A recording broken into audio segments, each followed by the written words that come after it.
Convict my dad, and every kid in this town loses their coach. Objection. The witness is 12, Your Honor. That's not testimony. That's an opinion.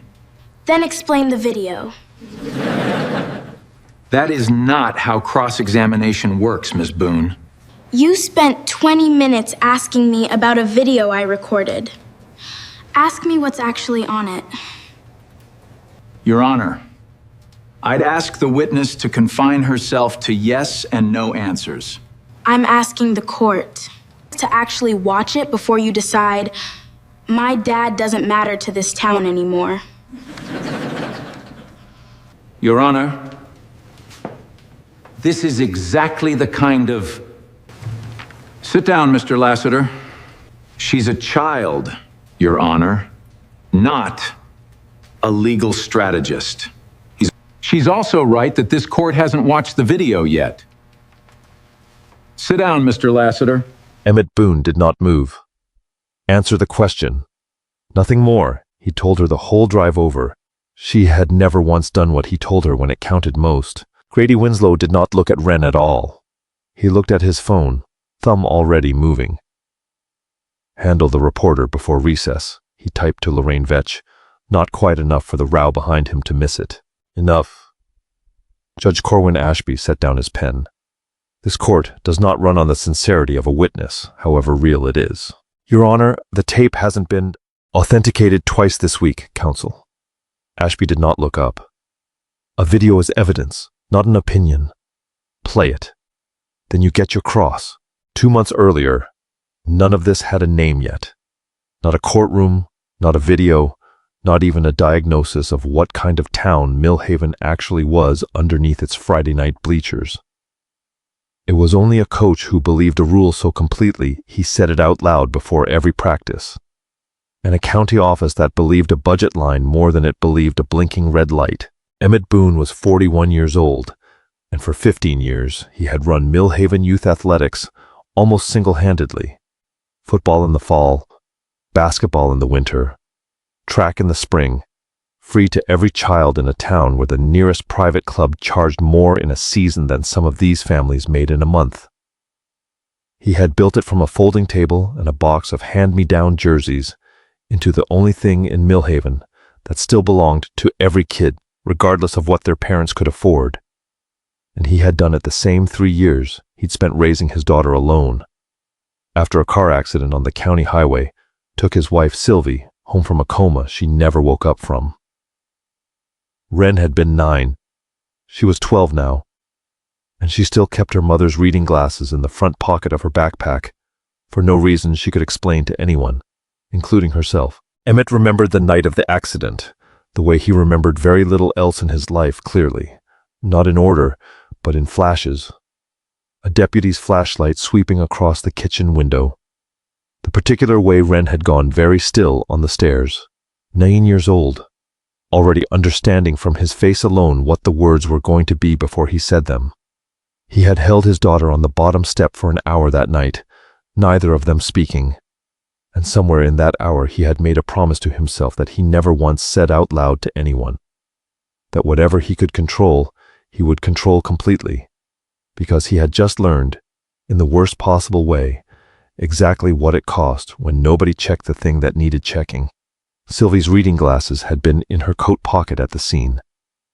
The deputy who returned her things to him had handed them over in a small plastic bag, and Emmett had given them to Wren without either of them discussing why. She had carried them ever since, in every backpack she'd owned for 3 years, through 2 schools and 1 house they'd almost lost and never did, because he made the payments before he made almost anything else. Before every single practice, in every single season, Emmett said the same 9 words to his players while he opened the equipment cabinet himself. Check the equipment before you check the score. He'd said it so many times that half the town could recite it back to him without thinking, the way people recite a hymn they stopped really hearing years ago. It was not a slogan. It was a rule he had watched his own father, a volunteer coach before him, ignore exactly once, with consequences Emmett never talked about and never needed to. because the habit he'd built instead had done its job for 15 years running. Then it didn't. Elias Ramsey was 15. The fastest player Millhaven had fielded in a decade. The kind of kid college scouts already had a file on. On a warm Thursday evening, in the fourth quarter of a scrimmage that meant nothing on paper and everything to the team playing it, Elias went down at midfield, clutching his chest, and did not get back up. The team's automated external defibrillator, kept, per county policy, in a locked cabinet at the edge of the field, inspected and certified by a private monitoring service under contract with the county, would not power on. By the time paramedics arrived with their own equipment, 11 minutes had passed.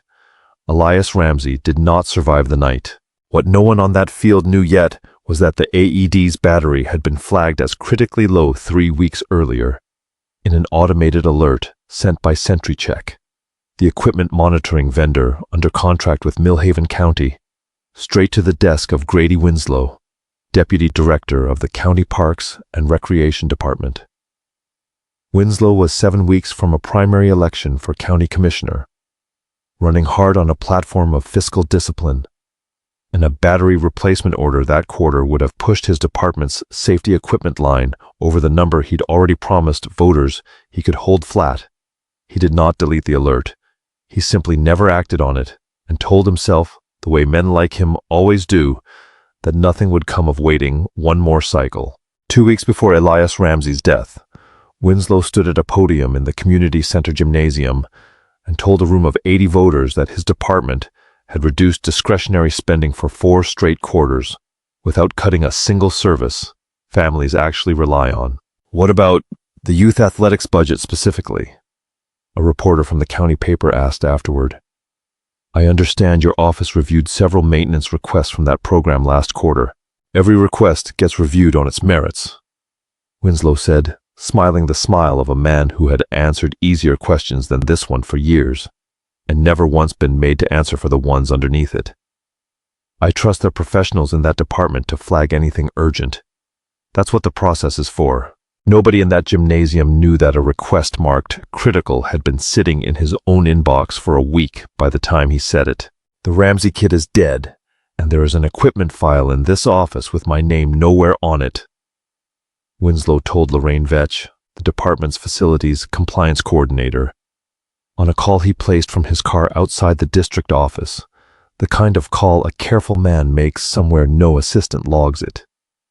I need it to stay that way. There's a work order, Vetch said. Pharaoh's request. It's dated 3 weeks before. Then Pharaoh's request needs to have gone nowhere near my desk, whatever that takes. He kept a copy. He mentioned it to me once, like he wanted me to know he had it. Then find out exactly what he has, Winslow said, voice even, almost bored, the voice of a man who had learned that panic was for people who hadn't planned ahead. And make sure he understands what happens to a small maintenance contractor who decides to make trouble for the county that pays him. I'm not asking you to do anything dramatic, Lorraine. I'm asking you to make sure this stays contained the way it's supposed to. It was Wren, in the end, who would not let it stay contained. 3 weeks after Elias Ramsey's death, county investigators, working from an incident report that had already, quietly, been shaped around one name, came for Emmett Boone at the only place they knew he'd be standing still long enough. The equipment shed behind the field, an hour before practice. Emmett Boone, you're under arrest for negligent homicide. The detective said it flatly, like a man reading a form, because to him it was one. On what? Emmett did not move his hands from the cabinet latch he'd been checking when they walked up. Step away from the equipment, sir. I asked you a question. On what? You'll be read the full charge downtown. Wren had come early that day to help chalk the field, the way she did most Thursdays, and she stood 20 feet away with a bag of field paint still in her hand when they turned her father around and put his wrist behind his back. He found her eyes over the detective's shoulder and said the only thing he had time to say before they walked him to the car. Call Faye Winters. Her number's on the fridge. Don't wait for me to tell you twice. She did not cry until the car was out of sight. Then she sat down in the chalk dust at the edge of the field, She had known her whole life and cried the way she hadn't since the year her mother died, because some part of her understood, even at 12, that the ground under her had just moved a second time. The formal report, when Faye finally obtained a copy, cited no vendor alert, no maintenance file, nothing from Grady Winslow's office at all. It cited, instead, a single line from an assistant coach's statement, taken out of the context in which it had actually been said, that Emmett had mentioned once, weeks before, that the cabinet's light looked a little dim. The county's theory did not require Emmett to have caused Elias's death on purpose. It only required him to have known and done nothing, which was, Grady Winslow understood perfectly well, a much easier story to prove against a man with no institutional record behind him than a story that pointed at a county office 6 weeks from an election. I check that cabinet the same as I check every cabinet, every practice, for 15 years. Emmett told Faye Winters, his attorney, in the cramped conference room of her 2-person practice above the hardware store on Main Street. I say it to every kid before every single practice. Check the equipment before you check the score. You can ask any player I've ever coached. I believe you, Faye said. Believing you and proving it in front of a jury that's already read the headline are 2 different fights. And right now, we're only equipped to win the first one. She slid a folder across the table. The county's report doesn't mention any maintenance history on that AED at all. No vendor contract, no inspection log, nothing. For a piece of equipment that expensive, that's not normal. That's a hole. I need to know what's supposed to be sitting in it. There's a guy who services those cabinets, Emmett said. Desmond, I think. Quiet fellow. Always double-check the latch himself, even after the county tech was done. Then I need to talk to Desmond. That night, out on bail, Emmett found Wren sitting at the kitchen table long after her bedtime, a bowl of cereal going soft in front of her that she hadn't touched. Are they going to send you to prison? She asked. She had heard more than he'd realized, through the thin wall between the kitchen and her room. No, Emmett said, and made himself sound certain even though certainty was the one thing he didn't fully have that week. Faye's good at what she does. I need you to hear me say that, and believe it, because it's true. You look scared, though. I am a little scared, he admitted, because he'd promised himself a long time ago never to lie to her about the things that mattered. But being a little scared, and still showing up to fight, is most of what being brave actually is. Nobody tells you that part until you have to do it yourself. I keep thinking about the light on the cabinet, Wren said. You always open it first. Every single practice. I've watched you do it my whole life. I know I did. Then why does everyone keep saying you didn't? Emmett didn't have an answer that would have made either of them feel better, so he didn't reach for one. He just sat down across from her and let the question sit between them, honestly. The way he'd learned to let hard things sit instead of covering them with something easier. Desmond Farrow did not want to talk to anyone.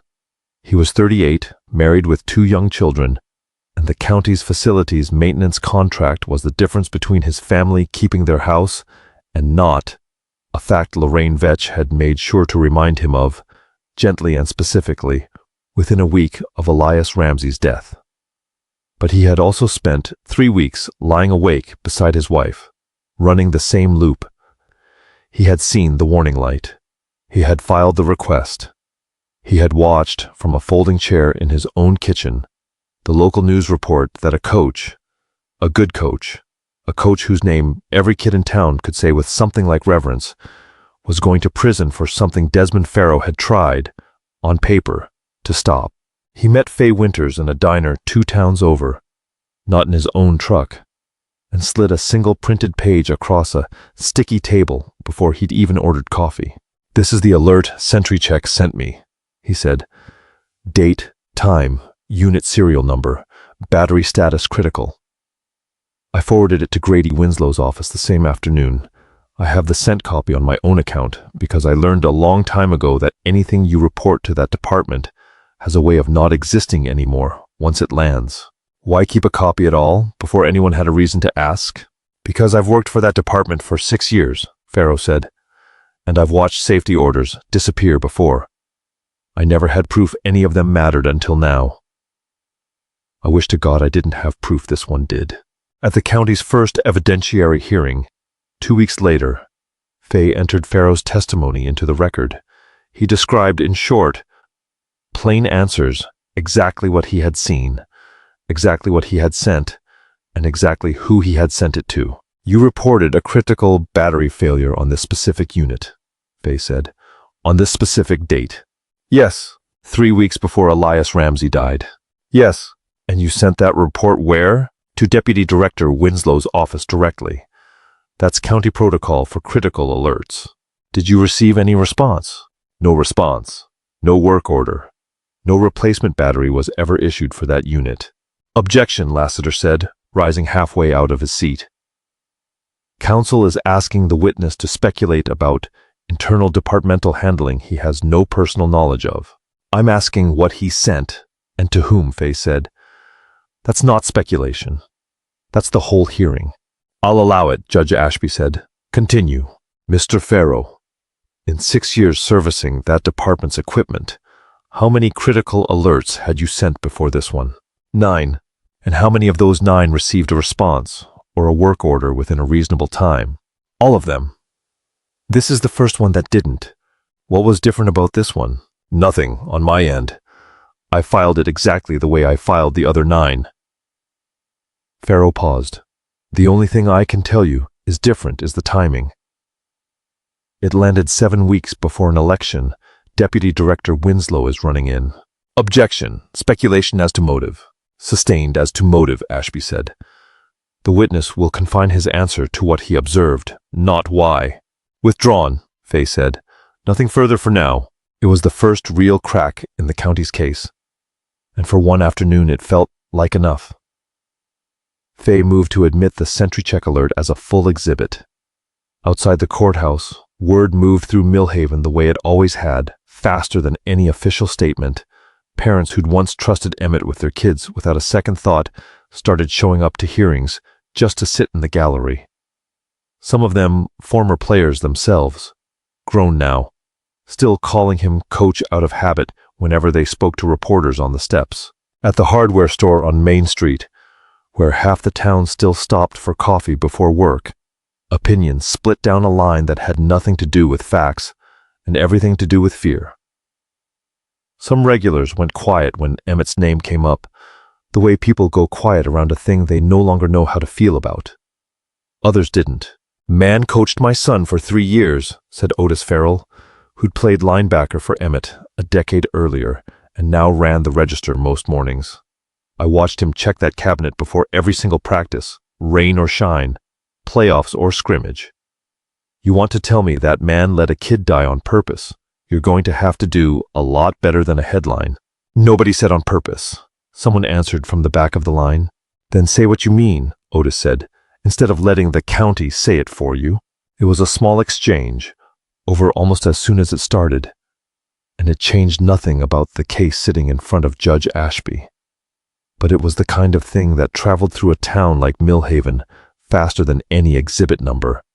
And by the end of that week, a dozen former players had reached out to Faye's office offering to testify to the same thing Otis had said for free, standing at a register, to a line of strangers who hadn't asked him to. Grady Winslow found Emmett in the courthouse hallway during that same recess, the first and only time the two men spoke directly through the entire trial. Wren stood at her father's side. Coach Boone. Winslow said it like a title he no longer believed the man had earned. You've got something to say to me. Say it, Emmett said. I don't run your defense, and I don't sit on that jury. I just process paperwork. Winslow's voice stayed even, almost pleasant. People forget how much of this county runs on paperwork nobody wants to read. A boy is dead because somebody didn't read it. A boy is dead, Winslow agreed, already turning to go. Because equipment fails. It's an ugly thing. Equipment failing. He did not look at Wren once. I've seen it happen before. He was gone before Emmett could answer. It would be weeks before either Boone understood exactly what he'd meant by it. He wasn't talking about Elias, Wren said once Winslow had turned the corner. Not just Elias, anyway. Did you hear how he said it? Like it was a thing he already knew how to say. Emmett had heard it too, and hadn't wanted to say so out loud in a courthouse hallway with his daughter standing next to him. Maybe, he said. Maybe it's nothing. You don't believe that? No, he admitted. I don't. It did not stay hopeful at school either. Wren had gone back to class the Monday after the arrest because Emmett had insisted, because he believed, the way he believed most things, that hiding from a hard thing only made it larger. By Wednesday, a boy 2 grades above her had started calling her father a murderer in the cafeteria line, loud enough for a table of 7th graders to hear and repeat by lunch the next day. She did not cry in front of any of them. She waited until she was home, sitting on the floor of her room with her mother's glasses turned over and over in her hands, before she let it out. They're saying things about you at school, she told Emmett that night, not looking at him. I didn't say anything back. I didn't know what to say that would be true and also make it stop. There isn't anything that does both, Emmett said. I wish I could tell you different, but you don't owe anybody in that cafeteria an explanation. You only owe the truth to people who are actually willing to look at it. It did not stay that hopeful for long, because a father who wins one small round rarely gets to keep it uncontested. Lorraine Vetch found Desmond Farrow 3 days later, waiting by his truck outside a job site. That was a mistake, she said, pleasant as ever. Testifying like that. I told the truth. You told a version of it, in a room that's about to make renewing your county contract very complicated. She leaned against his door, just enough to make him feel it without quite blocking him in. The board reviews maintenance vendor contracts every year, Desmond. Yours comes up in 6 weeks.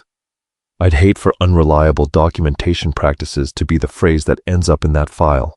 That's not true, and you know it. It doesn't have to be true. It only has to be the reason your contract isn't renewed. Her voice never rose. You have 2 kids and a mortgage on that new truck. Every county in this region checks vendor history before they hire. Not your reputation you'd be risking, Desmond. Your whole business. You're threatening me because I told the truth about a child dying.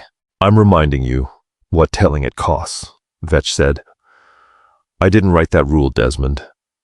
I just know it better than you do. She straightened up off the door, unhurried, already turning to go.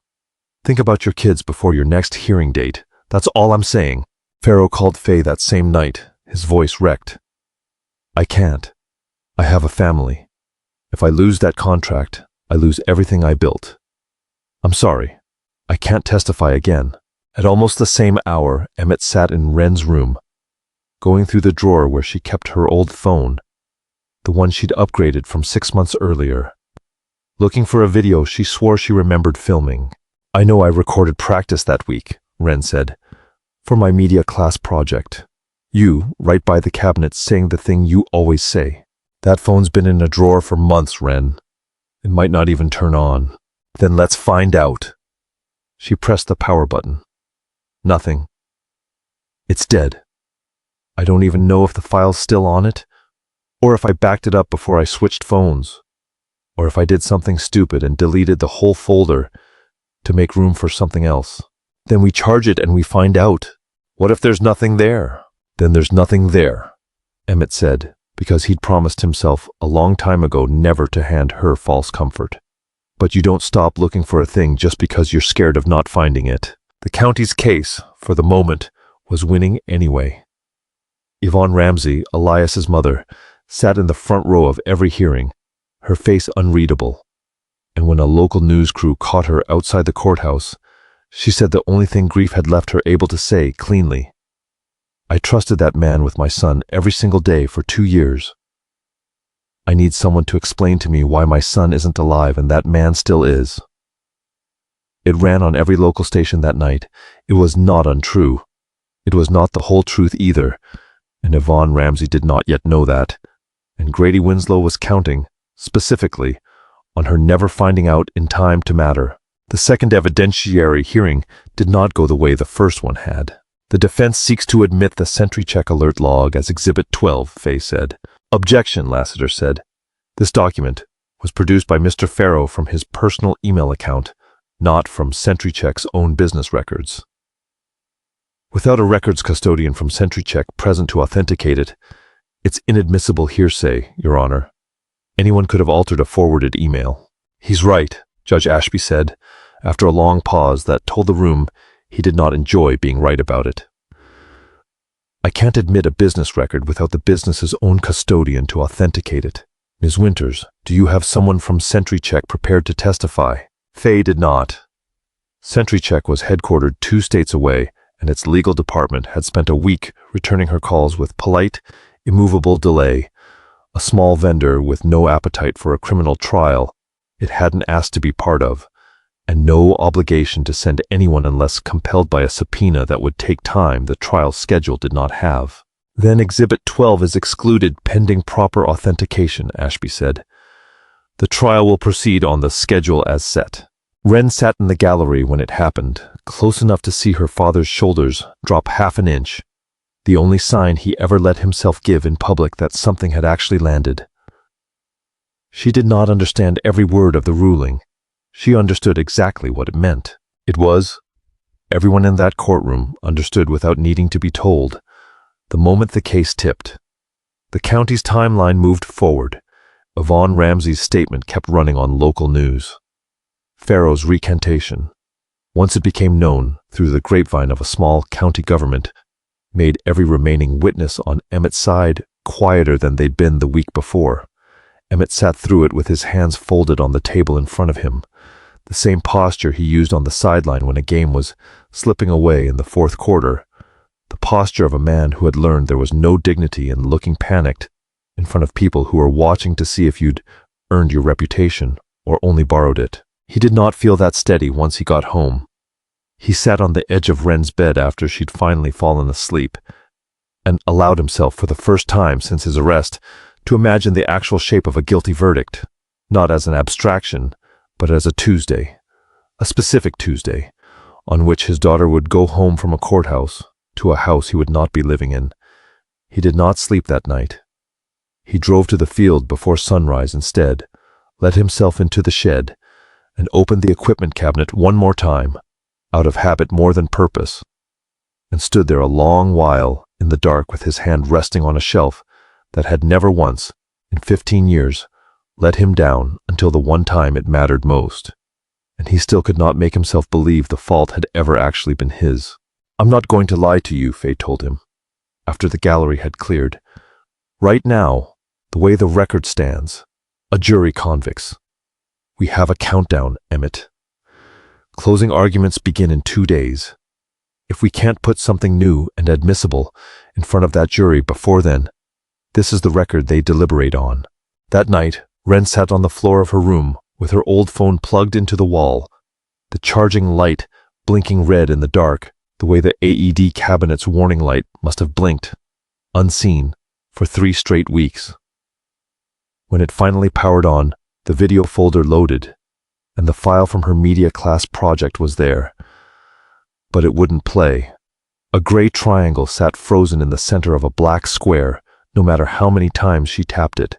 Dad, her voice cracked on the single word. It's here. It's actually here. But it won't open. Emmett came in from the kitchen, dish towel still over his shoulder, and sat down on the floor next to her, the way he used to when she was small enough to still want that. Let me see. The file was corrupted, or partial, or simply too old for the phone's outdated software to render. Neither of them could tell which, and neither of them knew how to fix it. Emmett drove it to a repair shop the next morning before the courthouse opened. The technician, a young man with a name tag that said Priam and the patient manner of someone who'd seen 100 grieving families bring in 100 broken phones, worked on it for 3 hours and came back with a smaller victory than either of them had hoped for. I can pull the audio track clean, he said. The video codec's damaged past what I can fix today, maybe past what anyone can fix without sending it to a specialty lab, and we don't have that kind of time. But the audio's intact. Whatever was said in that recording, you'll be able to hear every word.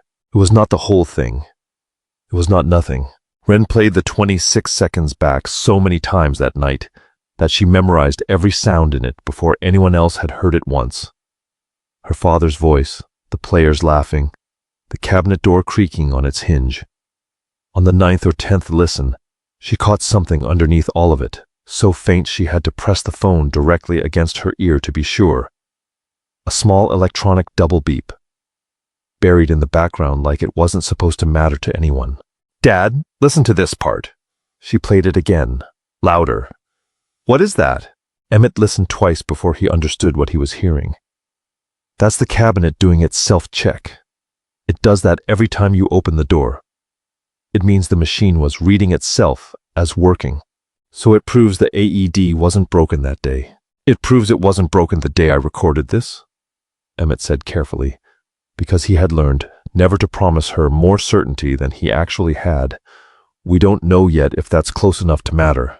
Then let's find out if it is."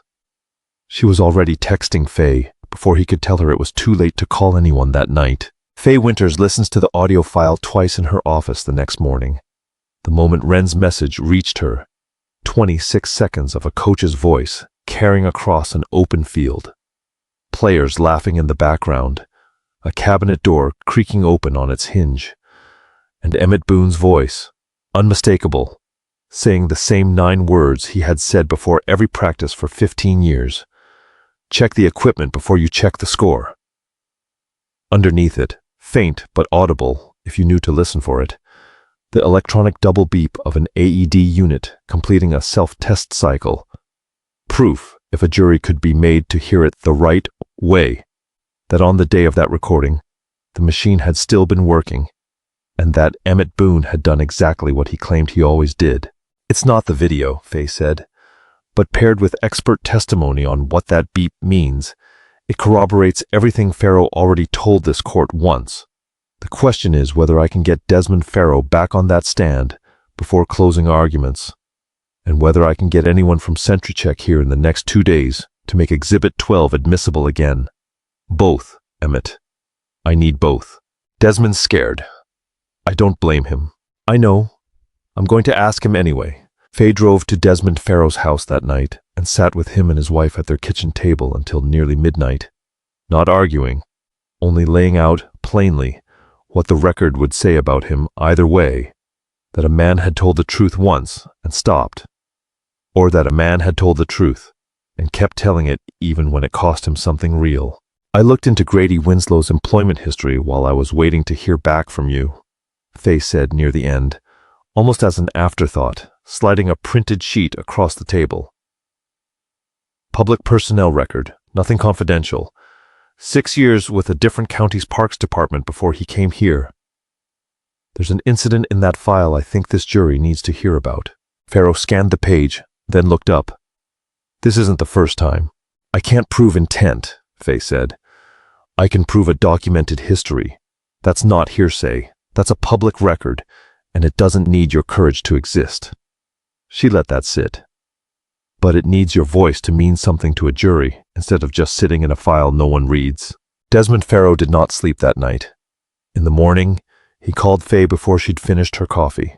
"I'm not doing this for the county's benefit, or mine," he said.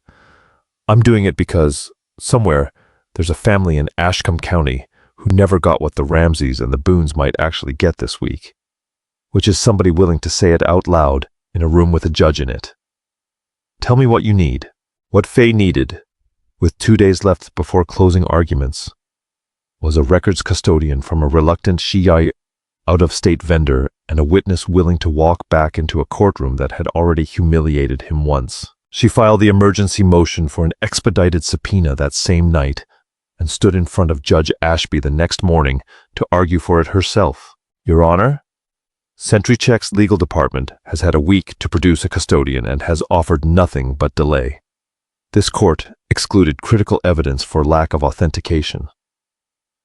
I'm asking you to compel the one thing that fixes that on the timeline this trial actually has.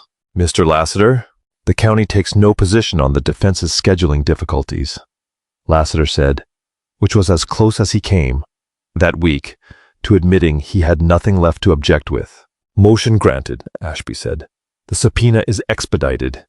I expect a custodian in my courtroom before closing arguments, or I'll want to know why not. Sentry Check's legal department found someone within 18 hours of receiving a federal marshal at their front desk. She got both witnesses she needed in the end, the custodian by way of that subpoena, and Pharaoh by way of his own conscience, which had turned out to be a sturdier thing than Lorraine Vetch had bet on.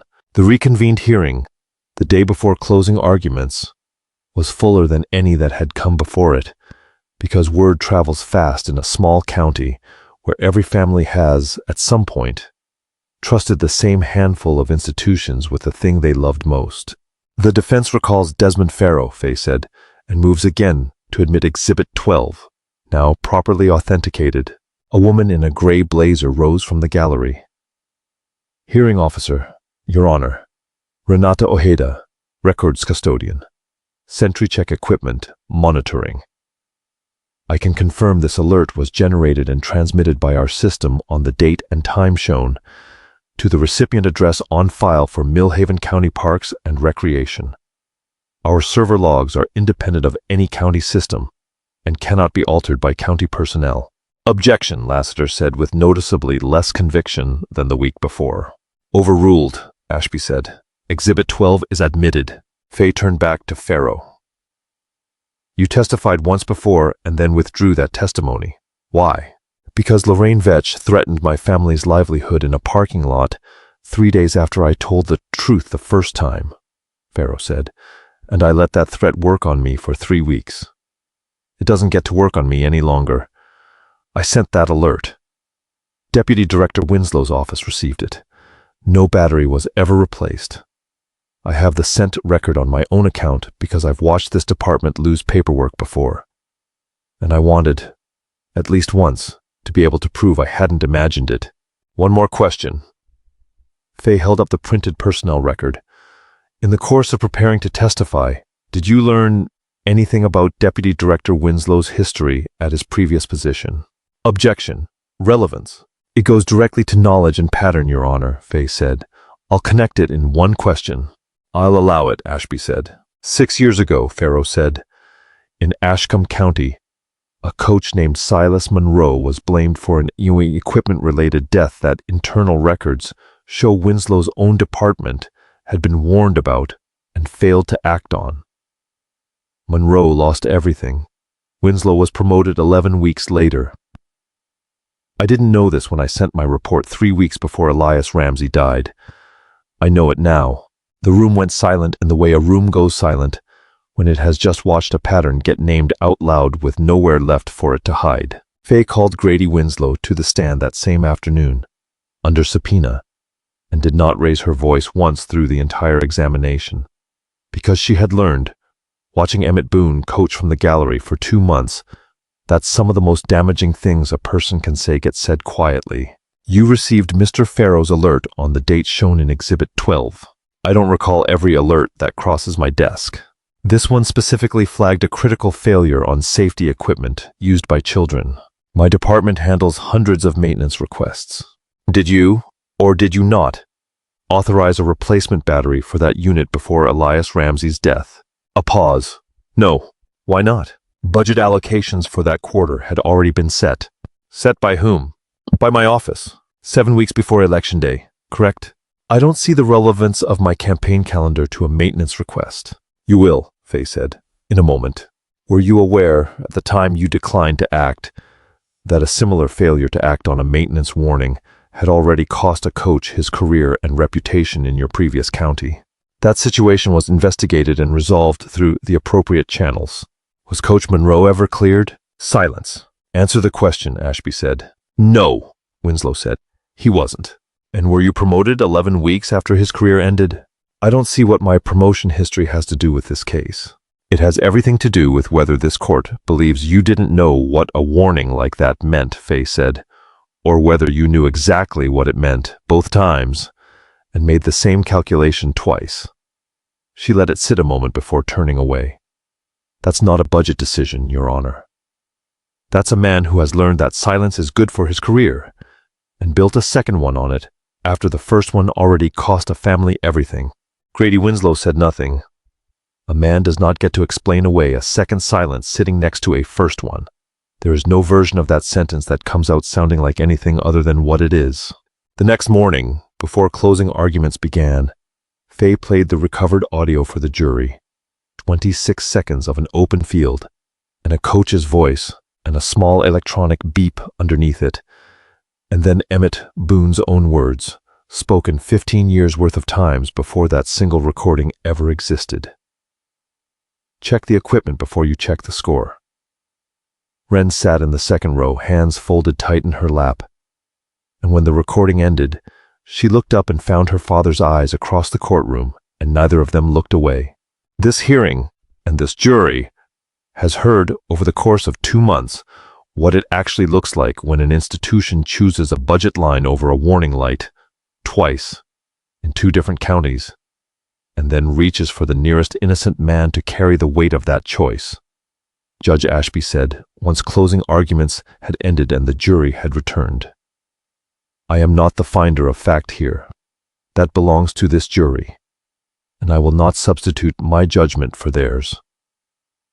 But I will say, for the record, that this court is referring Deputy Director Grady Winslow's conduct in both this county and Ashcombe County to the state's Office of the Inspector General for investigation of a pattern, not an isolated failure. And I am entering into the record this court's finding that Lorraine Vetch's threats against Mr. Farrow's livelihood constitute witness intimidation, referred separately to the county prosecutor's office for review. The jury deliberated for 4 hours. Emmett and Wren waited on a hallway bench outside the courtroom the entire time, the wood gone cold under them by the second hour, neither of them saying much of anything. Faye walked past twice with the same unreadable face lawyers learned to wear for exactly this kind of waiting. Otis Farrell showed up around hour 3 with 2 coffees and a hot chocolate nobody had asked for, set them down without a word, and sat with them until the bailiff called everyone back inside. When the 4-person stood, Wren reached over and took her father's hand under the table, the way she used to when she was small enough that a courtroom bench felt like the whole world. Not guilty, the 4-person said, on all counts. Emmett Boone did not cry in the courtroom. He waited until they were alone in Faye's car in the parking lot, Wren in the back seat, leaning forward between the 2 front seats. And then he put his forehead down on the steering wheel and let it come, the way he hadn't let himself since the week Sylvie died, not from grief this time, but from the specific, overwhelming relief of a man who has just been proven right after months of being told, gently and repeatedly, that he was imagining things. Yvonne Ramsey found them in the parking lot before they drove away. She stood a few feet from the car for a long moment before she spoke. I said things about you on the news that I can't take back, she told Emmett. I needed someone to blame, and you were standing there. And I let myself believe it because believing it hurt less than believing my son died because a grown man with an office and a title decided a battery wasn't worth the money. Her voice broke. I'm not asking you to forgive me today. I just needed you to hear me say, I know now. My son trusted you every single day for 2 years, and he was right to. He was a good kid, Emmett said. The best I ever coached. I think about him every practice, and I will for the rest of my life. Then help me make sure the next warning light doesn't get ignored, Yvonne said. I don't want an apology from that county. I want a system that can't do this again. She turned to Wren, still standing near the car door, and crouched down so they were eye level, the way adults do with children, only when they mean whatever comes next completely. That was a brave thing you did in there today, Yvonne said. I know it probably didn't feel brave. It felt like the only thing you could do. Braveness usually does. I was scared the whole time, Wren admitted. So was I, Yvonne said, every single day of this. I think that might just be what it looks like, being scared and doing it anyway. Your father would probably tell you the same thing. He does, Wren said, all the time. Yvonne almost smiled, the first time in 2 months anyone had seen her come close. Sounds like a good coach to have. Grady Winslow was indicted 8 weeks later on charges of official misconduct and criminal negligence, in both Millhaven and Ashcombe counties. Once the state's investigation confirmed the same pattern Farrow had found in a single afternoon of public records searching. Lorraine Vetch was terminated and separately charged with witness intimidation. Silas Monroe, the coach from Ashcombe County, was contacted by investigators for the first time in 6 years and told finally that his name was being cleared. Desmond Farrow's maintenance contract was not only renewed but expanded, and the county created a new position, Equipment Safety Compliance Officer, reporting directly to the county commission instead of to the Parks Department, and offered it to him by name. Silas Monroe called Emmett directly the week the state's findings became public, though the two men had never met. "I spent 6 years telling people I checked that equipment, and nobody believed me," Monroe said. "You had a video. I never even had that much. You've got a public record with your name cleared in it now," Emmett told him. "That's not nothing, even 6 years late." Desmond Farrow signed his new contract and his own private commitment along with it.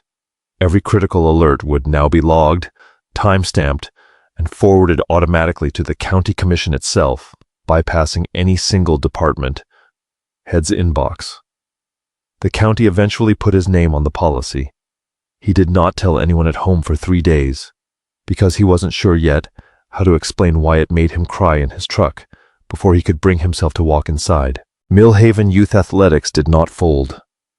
The county commission established a permanent maintenance and inspection budget for every piece of safety equipment used by a youth program in the county, funded in part by a scholarship and safety fund the Boone and Ramsey families founded together that spring, named for Elias.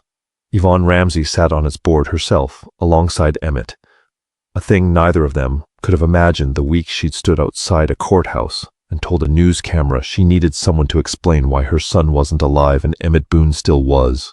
On the first day of fall practice, 5 months after the trial ended, Emmett Boone stood in front of a new seasons team, the equipment cabinet open beside him, its indicator light a steady, unblinking green. "Check the equipment before you check the score," he told them. The same 9 words he'd said before every practice for 15 years. And this time, Wren said them along with him, quietly, from where she sat on the bleachers with her mother's old reading glasses still, for no reason she could explain, tucked into the front pocket of her bag. A blinking red light doesn't lie. It only waits to see who's paying attention. Somewhere in every town, there is a warning nobody wanted to be inconvenienced by, filed and dated and sent to exactly the right desk, sitting in an inbox no one opened because opening it would have cost something someone wasn't willing to pay. The light does not stop blinking because it goes unseen. It only waits for a technician who keeps his own copies, for a daughter who does not let go of a broken phone, for a coach who says the same 9 words so many times that even a corrupted recording can't fully silence them. Somebody finally has to be the one who checks.